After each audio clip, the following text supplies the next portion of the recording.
Hello दोस्तों, स्वागत है आपके अपने YouTube channel SS digital classes में। तो कल जैसा कि हमने आपको पढ़ाया था डायमेंशनल एनालिसिस, ठीक है।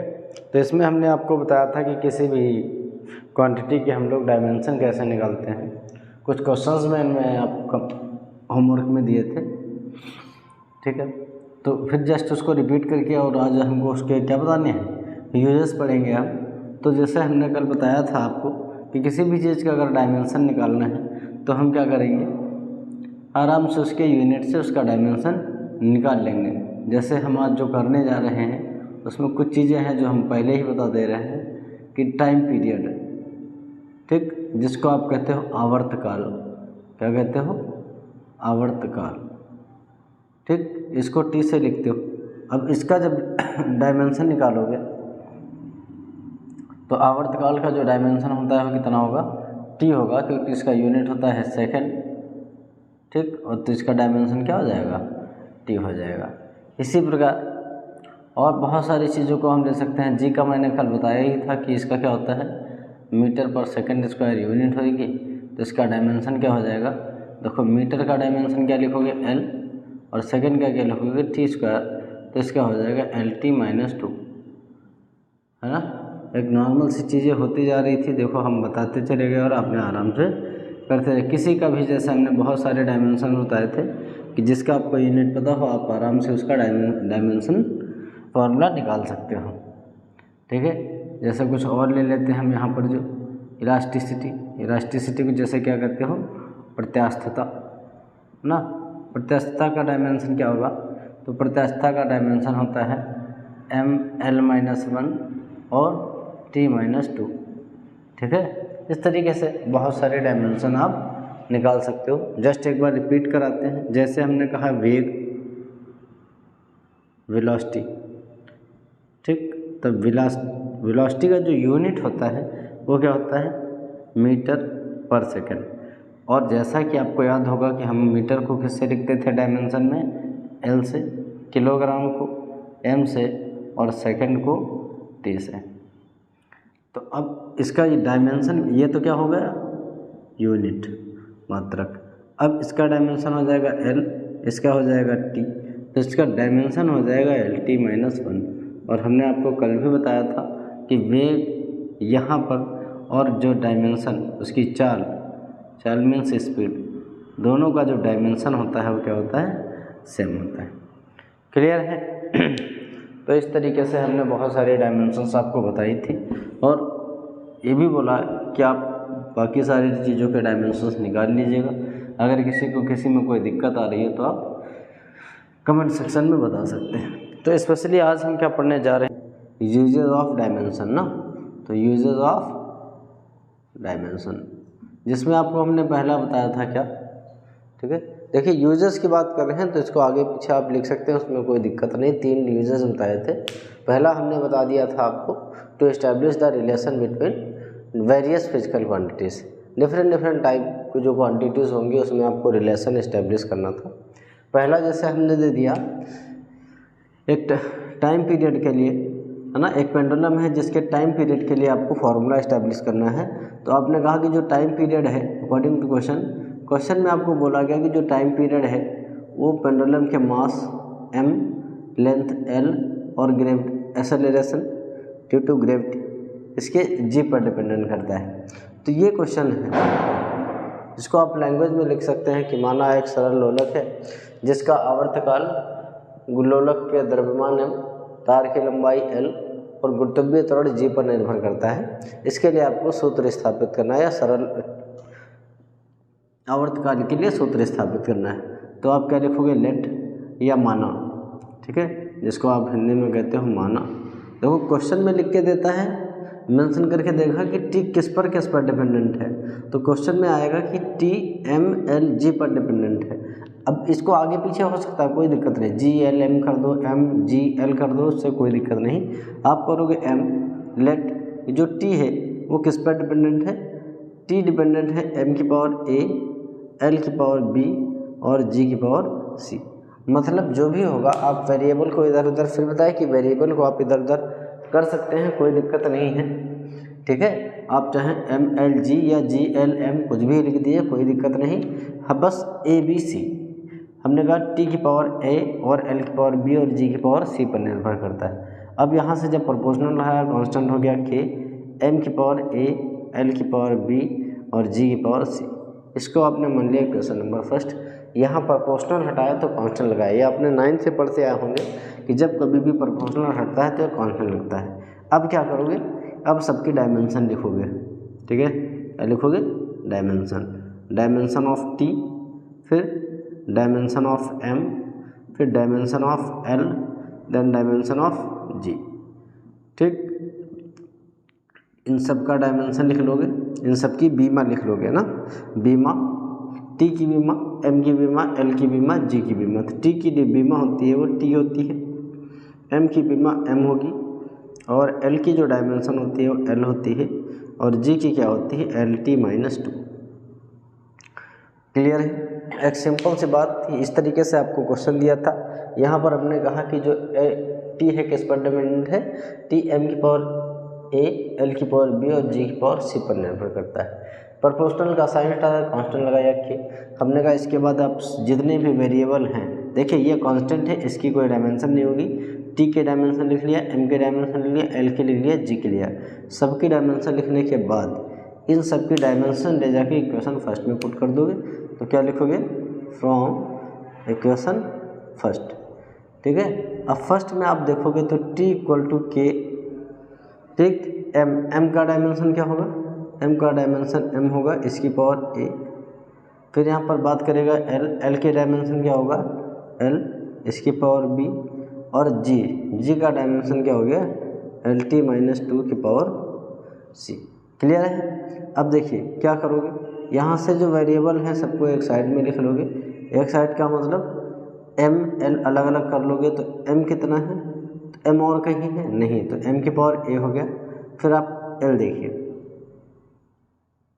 ठीक है। सबसे पहले क्या बताया कि M की पावर A। अब L और कहीं देखिए, ये L हो गया, ये भी L हो गया। तो L की पावर यहाँ से देखो कितना हो गया, B, और यहाँ से जब देखोगे कितना हो गया, C। L की पावर हो गया B + C, और फिर यहाँ पर हो गया T की पावर कितना हो जाएगा, -2C, ठीक है। यहाँ से देखिए T की पावर हो जाएगा -2C। इतना करने के बाद सबसे पहले आपने डायमेंशन लिखा, डायमेंशन ले जाके इसी में पुट कर दिया। यहाँ से M को अलग कर दिया, L को अलग कर लिया और T को अलग कर लिया। अब क्या करोगे, पावर्स को कंपेयर करोगे, है ना, घातों की, किसकी, घातों की तुलना करने पर, ऑन कंपेयरिंग पावर, ठीक, घातों की तुलना करने पर। अब सबसे पहले किसकी तुलना करोगे, M की घात, ठीक, जिसको आप कहते हो पावर ऑफ M। फिर T की घात, फिर L की घात, ठीक। सबसे पहले हमने किसकी लिखा, M की, फिर T की, फिर L की। देखो हमने पहले L यहाँ पर क्यों नहीं लिखा, ऐसा नहीं कि आप L की नहीं निकाल सकते, लेकिन हम कह रहे हैं कि सबसे पहले आप उसको कंपेयर करना जिसकी पावर सबसे कम हो। तो यहाँ पर सिर्फ A है, यहाँ C है, यहाँ B + C है। तो इसके वे साथ वेरिएबल 1 है, इसके साथ वेरिएबल 1 है, इसके वेरिएबल 2 हैं, इसलिए सबसे पहले जिसके वेरिएबल कम हो। और एक बात, यहाँ M है, L है, T है, यहाँ पर सिर्फ और सिर्फ T है, इसकी पावर 1 है। आप चाहो तो इसको लिख सकते हो M की पावर 0, L की पावर 0। अगर नहीं लिखोगे तब भी कोई दिक्कत नहीं है। अब जब M को कंपेयर करोगे या M की पावर को कंपेयर करोगे तो देखिए इधर M की पावर कितनी है, A, और इधर M की पावर कितनी है, 0। तो A की वैल्यू क्या आ गई, A = आ गया 0। अब हमने कहा T की पावर को कंपेयर करना है, तो T की पावर कितना है, -2C। इधर से T की पावर कितनी है, 1, तो C = आ गया -1/2। क्लियर। नेक्स्ट L की पावर को कंपेयर कीजिए, तो L की पावर इधर है B + C, और इधर से L की पावर कितनी है, 0।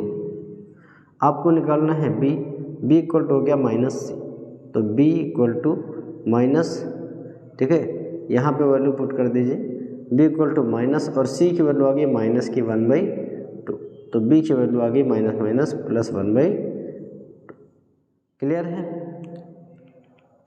तो इस तरीके से आप a की पावर वैल्यू निकल गई, b की निकल लिए, c की जो आपने माना था पावर्स a b c उनके आपने मान निकाल लिए, a b c के मान निकाल लिए और a b c के मान ले जाके आप फर्स्ट में वापस पुट कर देंगे।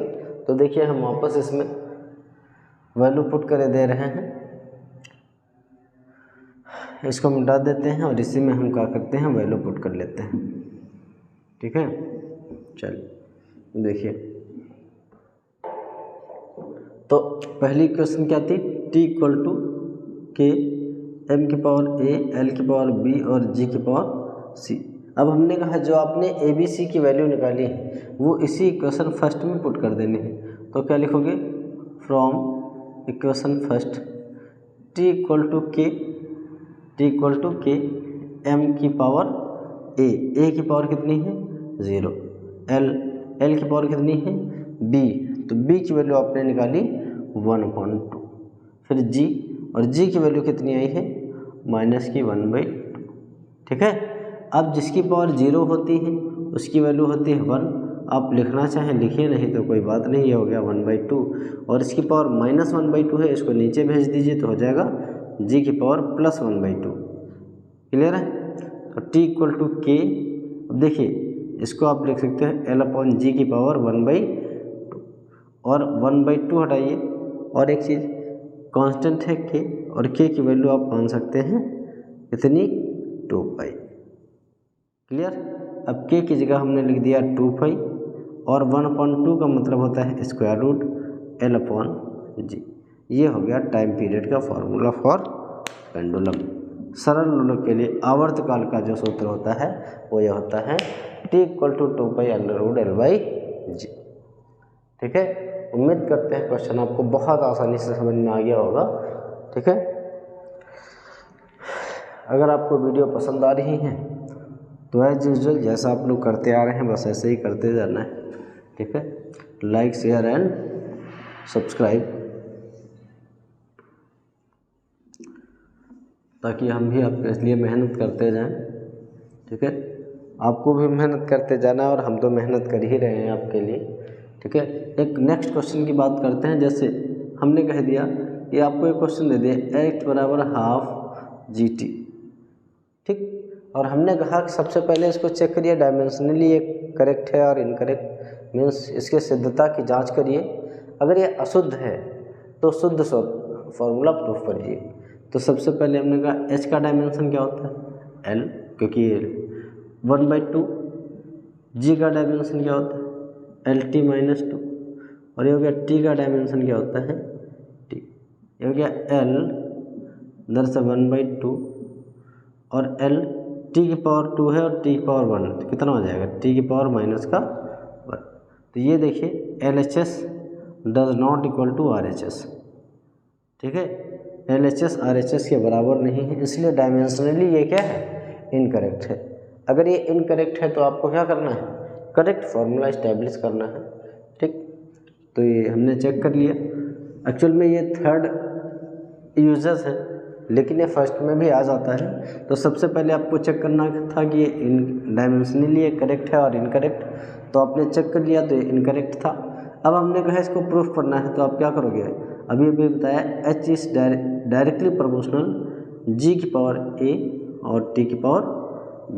देखिए अभी इसके पहले जब किया था तो उसमें a b c 3 थे, यहाँ पर 2 ही वेरिएबल हैं, तो आपने कहा g की पावर a और t की पावर b पर डिपेंड करेगा। फिर क्या करोगे, डायमेंशन ऑफ h या h की बीमा। ठीक, फिर क्या करो, g की बीमा देन t की बीमा। ठीक है, अब h की जब बीमा लिखोगे तो कितना होगा l, g की बीमा कितना होगा LT-2 और इधर से t की बीमा क्या होगा t। इतनी बात क्लियर है, इसको मान लिया हमने। या यहाँ पर एक चीज़ और लिख सकते हैं, h इक्वल टू प्रोपोर्शनल का साइन है कॉन्स्टेंट हो गया k और g की पावर a और t की पावर b। ये हो गया इक्वेशन नंबर फर्स्ट। ठीक है, उसके बाद आपने h g t की डायमेंशन लिख ली। अब क्या करोगे, अब इन सब की जो डायमेंशन आपने निकाली है इक्वेशन फर्स्ट में पुट कर दोगे तो लिखोगे फ्रॉम इक्वेशन फर्स्ट। अब देखिए एच का डायमेंशन कितना है एल, ठीक, के। फिर जी का डायमेंशन कितना है, तो जी का डायमेंशन है एल टी माइनस टू और इसकी पावर ए, और फिर यहाँ पे हो गया टी का डायमेंशन टी और इसकी पावर बी। क्लियर है। अब देखिए यहाँ से फिर आप देखिए एल के बाद हमने कहा के, यहाँ से एल एम एल टी अलग कर लीजिए तो एम है ही नहीं तो बचा एल, एल देखिए कितना आ जाएगा एल की पावर इधर से हो गया ए और फिर यहाँ से बचा टी। देखिए टी यहाँ पर भी है और यहाँ पर भी, यहाँ से जब देखोगे तो यहाँ से निकलेगा टी की पावर माइनस टू ए और इधर से निकलेगा टी की पावर बी। आपको पता है कि इनटू जब होता है ना वेरिएबल का, जब इनटू होता है तो उनकी पावर क्या हो जाती है ऐड हो जाती है। तो यहाँ से हो जाएगा टी की पावर माइनस टू ए और प्लस में बी।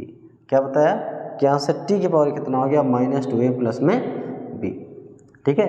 अब क्या करोगे वही बात घातों की तुलना करने पर, सबकी जब हमने लिख दिया फिर अब लिखेंगे घातों की तुलना करने पर ऑन कंपेयरिंग पावर्स। ठीक, घातों की तुलना करने पर अभी हमने आपको बताया कि सबसे पहले आप किसको कंपेयर करोगे जिसकी वेरिएबल 1 होगी। जैसे एल की घात सिर्फ ए है तो सबसे पहले किसकी तुलना करोगे एल की घात, ठीक। फिर यहाँ पर टी की घात मीन्स पावर ऑफ एल और पावर ऑफ टी, पावर को कंपेयर करेंगे तो देखिए एल की जो घात है वो कितनी है ए, इधर से एल की घात ए है, इधर एल की घात 1, ठीक है। इधर एल की पावर कितनी है ए, इधर एल की पावर 1। देखिए एल है इसकी पावर कुछ नहीं तो इसकी पावर कितनी होगी 1। इसी प्रकार आप यहाँ से आ जाइए तो देखिए जब टी को कंपेयर करेंगे तो टी की पावर है 2a प्लस बी, इधर कितना है 2a प्लस बी, इधर टी है ही नहीं तो इसकी पावर कितनी हो गई 0। अब आपको निकालना है बी इक्वल टू क्या हो गया माइनस का 2a, इधर भेज दो तो क्या हो जाएगा प्लस का 2a, तो b इक्वल टू क्या आ गया 2 इंटू ए कितना आया 1, तो b की जो वैल्यू आ गई वो कितनी आ गई 2, मीन्स b की पावर आ गई 2। अब क्या बताया था आपको कि जब वेरिएबल की वैल्यू निकल जाए मीन्स पावर की जो वैल्यू निकल जाए ए और बी सी की, तो आप इनको ले जाके इक्वेशन फर्स्ट में पुट कर देंगे। तो आप कह दीजिएगा from equation first h equal to k G की पावर ए की वैल्यू कितनी आई 1 इंटू टी की पावर बी और बी की वैल्यू आई है 2, ठीक। अब आप यहाँ k इक्वल टू मान लीजिए 1/2, क्या मान लिए k इक्वल टू मान लिए 1/2, तो h इक्वल टू क्या आ जाएगा 1/2 GT²। ये हो गया करेक्ट फॉर्मूला। क्लियर है। तो ये क्या था, ये इनकरेक्ट था, ठीक है, जिसको आप कह सकते हो अशुद्ध, और ये आ गया करेक्ट फॉर्मूला। क्लियर है। किसका, ये डायमेंशनली की बात हो रही है, बीमी विश्लेषण के आधार पर, बीमा के आधार पर ये फॉर्मूला गलत था और ये आपका करेक्ट फॉर्मूला आ गया है। उम्मीद करते हैं कि फॉर्मूले कैसे बनाए जा रहे हैं, रिलेशन कैसे इस्टेब्लिश किया जा रहा है, आपको समझ में आ रहा होगा।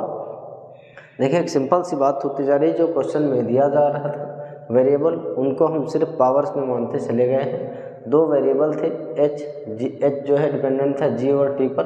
क्वेश्चन के अकॉर्डिंग हमने कहा नहीं, एच जो है डिपेंडेंट है जी की पावर ए पर और टी की पावर बी पर। प्रोपोर्शनल का साइन लगाओगे, कांस्टेंट लगाओगे, फिर यहाँ पर हम पहले डायमेंशन लिख लेते हैं सबकी, जितने भी यहाँ पर वेरिएबल होते हैं। के की इसलिए नहीं लिखते क्योंकि ये कांस्टेंट है और कांस्टेंट की कोई बीमा नहीं होती, जैसे 1/2, ठीक।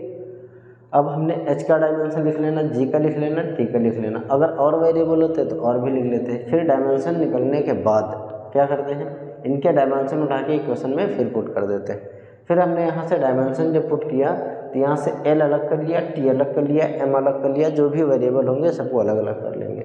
इधर l था तो सिर्फ l लिखा, चाहो तो आप यहाँ m की पावर 0, l की पावर 1 है, t की पावर 0 भी लिख सकते हो। फिर यहाँ से हमने L अलग कर लिया था, T अलग कर लिया था। अब घातों की जब तुलना किया आपने तो सबसे पहले L की घात की तुलना की, फिर आपने T की घात की तुलना की।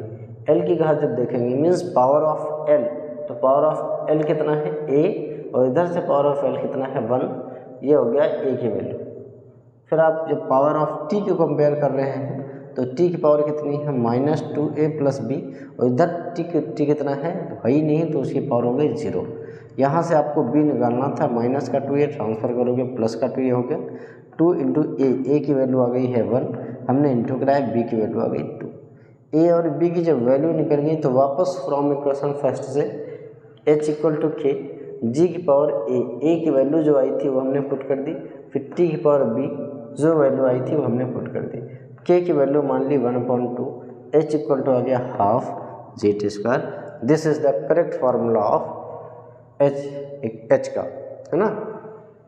तो उम्मीद करते हैं कि यह क्वेश्चन आपको समझ में आ गया होगा। और आपके लिए एक आज का होमवर्क है कि आपको क्वेश्चन प्रूफ करना है, एक डेरिवेशन प्रूफ करना है।